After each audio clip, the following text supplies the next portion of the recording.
नमस्कार प्यारे साथियों, स्वागत और अभिनंदन आप सभी का आपके अपने YouTube चैनल कुमावत जीएस पर। और आज अपन बात करेंगे साथियों करंट अफेयर्स की जो 5वीं क्लास है वो आज की अपनी रहने वाली है। अगर अभी तक आपने हमारा जो टेलीग्राम है वो ज्वाइन नहीं किया तो ज्वाइन कर लीजिए, क्योंकि आपको वहाँ पर सारी करंट अफेयर्स की जितनी भी क्लासेज है उन सभी की पीडीएफ वहाँ पर प्रोवाइड करवा दी गई है। और इस क्लास की पीडीएफ भी साथियों आपको क्लास के जस्ट जैसे ही खत्म होगी उसके बाद इसकी पीडीएफ आपको टेलीग्राम पर मिल जाएगी। ठीक है, तो टेलीग्राम ज्वाइन कर लीजिएगा। क्लास पर नए हो तो सब्सक्राइब करना, अच्छी लगे तो लाइक करना और कमेंट करना। ठीक है, देखिए पहला प्रश्न है आपके सामने। प्रश्न संख्या 1 है कि राजस्थान में न्यूरो साइंस संस्थान स्थापित होगा। राजस्थान में न्यूरो साइंस संस्थान स्थापित होगा। तो देखिएगा न्यूरो साइंस संस्थान जो है ये साथियों जोधपुर जिले के अंतर्गत स्थापित किया जाएगा। ठीक है, अब बात करते हैं अपन जोधपुर की। तो जोधपुर के अंतर्गत कौन कौन से जो है पार्क या फिर संस्थान स्थापित किए जाएंगे, तो याद रखना साथियों, यहाँ पर आपको एक स्पाइस पार्क है वो भी यहाँ पर स्थापित किया जाएगा। ठीक है, स्पाइस पार्क कहाँ पर स्थापित किया जाएगा, तो ये जोधपुर में किया जाएगा। और जोधपुर में कहाँ पर किया जाएगा साथियों, तो याद रखना मथानिया के अंतर्गत। ठीक है, मथानिया जोधपुर में ये पार्क जो है वो स्थापित किया गया है। जोधपुर की एक और खास बात है यहाँ पर साथियों, पहला सोलर पार्क जो है वो लगाया गया है। पहला सोलर पार्क भी यहीं पर आपको देखने को मिलेगा। और ये कहाँ पर मिलेगा साथियों, तो याद रखना ये भड़ला के अंतर्गत आपको देखने को मिलेगा। ठीक है, इसके बाद अगर अपन बात करें साथियों तो देखिएगा यहाँ पर देश का सबसे बड़ा यानी कि देश का सबसे बड़ा आपको यहाँ पर देखने को मिलेगा। सबसे बड़ा अत्याधुनिक जो पंचकर्म केंद्र है साथियों वो भी यहीं पर खोला जाएगा। ठीक है, वो यहीं पर बनेगा। देश का सबसे बड़ा अत्याधुनिक पंचकर्म केंद्र भी यहीं पर बनेगा। याद रखना ये बनेगा साथियों जोधपुर के अंतर्गत। ठीक है, इंपॉर्टेंट है, याद रखिएगा। इसके बाद अगर अपन बात करें तो साथियों न्यूरो साइंस जो संस्थान है वो तो यहीं पर स्थापित होगा। ये अपन बात रही किसकी, जोधपुर की। इसके बाद अगर अपन बात करें तो साथियों पुष्कर की अगर बात करें तो देखिएगा साथियों पुष्कर के अंतर्गत क्या होगा, यहाँ पर राजस्थान का जो राज्य का पहला सैंड आर्ट पार्क यहाँ पर बनाया जाएगा। ठीक है, कौन सा सैंड आर्ट जो पार्क है वो यहीं पर आपको बनाया जाएगा। ठीक है, सैंड आर्ट पार्क याद रखना इंपॉर्टेंट है। सॉरी लिखने में थोड़ी, सैंड आर्ट पार्क। ठीक है, ये पुष्कर के अंतर्गत बनाया जाएगा। और यहीं पर एक झील है साथियों, उसका नाम है पुष्कर झील। तो याद रखना आपको पुष्कर झील, और यहीं पर यह स्थित है। ठीक है, इसके बाद अगर आप आगे देखते हैं जयपुर की अगर अपन बात करें तो जयपुर के अंतर्गत कौन कौन से पार्क यहाँ पर स्थित है। तो पहले देखिएगा साथियों, पहले तो आपको मैं बता दूं कि यहाँ पर कॉन्स्टिट्यूशन पार्क स्थित है, बनाया गया है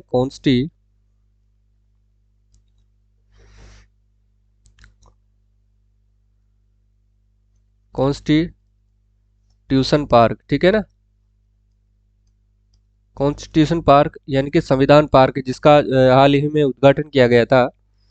कॉन्स्टिट्यूशन पार्क व कॉन्स्टिट्यूशन क्लब यानी कि संविधान क्लब भी यहीं पर बनाया गया है। ठीक है, याद रखिएगा संविधान क्लब। और संविधान पार्क का जो साथियों इसका उद्घाटन किसके द्वारा किया गया था, तो ये किया गया था साथियों द्रौपदी मुर्मू के द्वारा। ठीक है, याद रखना है, इंपॉर्टेंट है। ठीक है, और ये कहाँ पर बनाया गया है, तो जयपुर के अंतर्गत ये बनाया गया है। जयपुर में साथियों एक और पार्क है, उसका नाम है ई वेस्ट पार्क, और ये भी कहाँ पर बनाया गया है, तो याद रखना ये भी जयपुर जिले के अंतर्गत ही बनाया गया है। ई वेस्ट पार्क की अगर अपन बात करें तो अब देखिएगा साथियों इसके साथ यहाँ पर एक फिनटेक पार्क भी है। फिनटेक पार्क, फिनटेक पार्क भी कहाँ पर है, तो यह भी जयपुर के अंदर स्थित है, याद रखिएगा। इसके बाद अगर अपन बात करें तो साथियों सॉफ्टवेयर व हार्डवेयर, सॉफ्टवेयर व हार्डवेयर जो पार्क है ये कहाँ पर स्थित है, तो याद रखना ये भी जयपुर के अंदर स्थित है।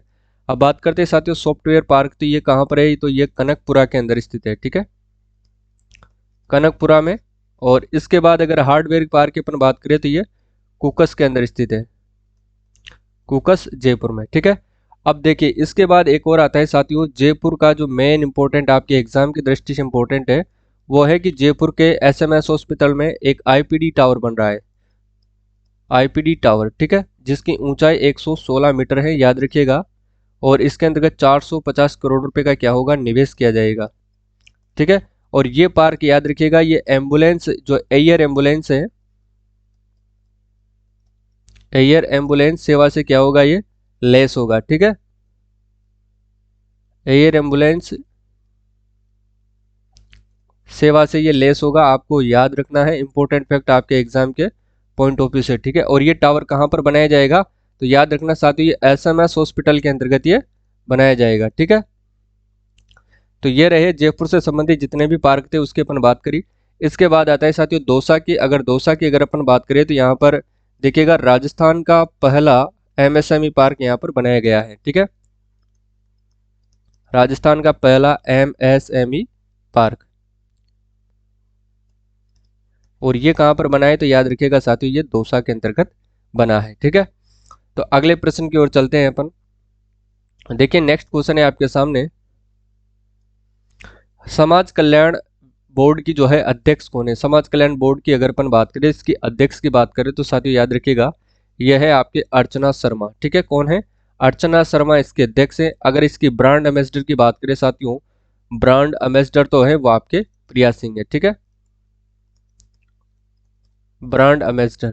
अब देखिएगा साथियों प्रिया सिंह कौन है, तो प्रिया सिंह महिला बॉडी बिल्डर है, याद रखना महिला कौन है, ये महिला बॉडी बिल्डर है।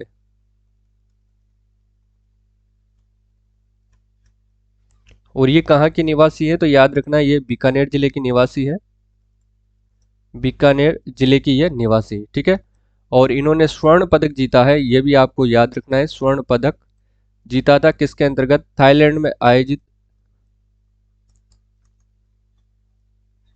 थाईलैंड के अंतर्गत जो भी प्रतियोगिता आयोजित हुई थी उसका थाईलैंड के आयोजित प्रतियोगिता के अंतर्गत साथियों इसने स्वर्ण पदक जीता है, ठीक है। और थाईलैंड में कहां पर यह प्रतियोगिता आयोजित हुई थी, तो याद रखना साथियों पटाया के अंतर्गत यह प्रतियोगिता आयोजित हुई थी, ठीक है। तो इसके बाद देखिएगा अगला जो है नेक्स्ट देखिएगा कृष्णा पूनिया कौन है, तो याद रखना साथियों कृष्णा पूनिया राजस्थान राज्य क्रीड़ा परिषद की ये अध्यक्ष है, ठीक है, राजस्थान राज्य क्रीड़ा परिषद की ये अध्यक्ष है, आपको याद रखना। और ये वर्तमान के अंतर्गत क्या है, विधायक है, ठीक है। कहां से, सरदार शहर चूरू से, सरदार शहर चूरू से ये क्या है, विधायक है, ये भी आपको याद रखना। और ये पहले जो थी वो खिलाड़ी भी ये रह चुकी है, ठीक है। अर्चना शर्मा की बात कर चुके हैं। अवनी लेखरा की साथियों बात करें तो ये अंतर्राष्ट्रीय पैरा शूटिंग खिलाड़ी है, पैरा शूटिंग क्या है, ये खिलाड़ी है, ठीक है, देखिएगा पैरा शूटिंग खिलाड़ी। इसके बाद अगर अपन बात करें तो साथियों इन्होंने 2 गोल्ड मेडल जीता है भी हाल ही में, 2 स्वर्ण पदक इन्होंने, सॉरी गोल्ड मेडल इन्होंने जीता है 50 metre air rifle, 50 metre air rifle में इन्होंने जीता है ब्रॉन्ज मेडल, ठीक है। और वहीं साथ ही इन्होंने 10 मीटर एयर राइफल में जीता है गोल्ड मेडल। तो ये चीजें आपको याद रखनी है। और ये साथियों बेटी बचाओ व बेटी बचाओ और बेटी पढ़ाओ जो अभियान है साथियों राजस्थान के अंतर्गत, बेटी पढ़ाओ अभियान की क्या है, ये ब्रांड एम्बेसडर है, ठीक है, ये आपको अच्छे से याद रखना है, ब्रांड एम्बेसडर है। इसकी अगर अपन बात करें तो साथियों इसको पद्मश्री पुरस्कार से सम्मानित किया जा चुका है, पद्मश्री से कब, 2022 के अंतर्गत, ठीक है। ये चीजें आपको अच्छे से याद रखना है। और इसको खेल रत्न पुरस्कार से भी सम्मानित किया जा चुका है, ये इंपॉर्टेंट है। और ये कहाँ की रहने वाली है साथियों, तो इसका संबंध है जयपुर डिस्ट्रिक्ट से, इनका संबंध है किसका, अवनी लेखरा का। इसके बाद देखिएगा नेक्स्ट क्वेश्चन है आपके सामने, हाल ही में 19 जनवरी है यहाँ पर,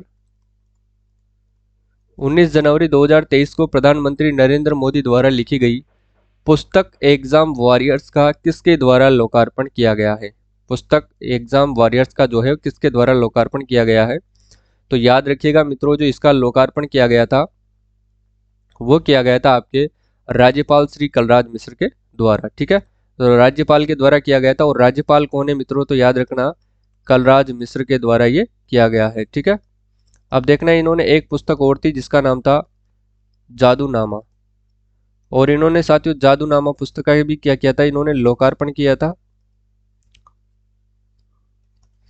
और ये जादूनामा पुस्तक किसकी थी, तो ये भी याद रखना साथियों ये थी जावेद अख्तर की, ठीक है, प्रश्न आपसे एग्जाम में पूछा जा सकता है, ठीक है।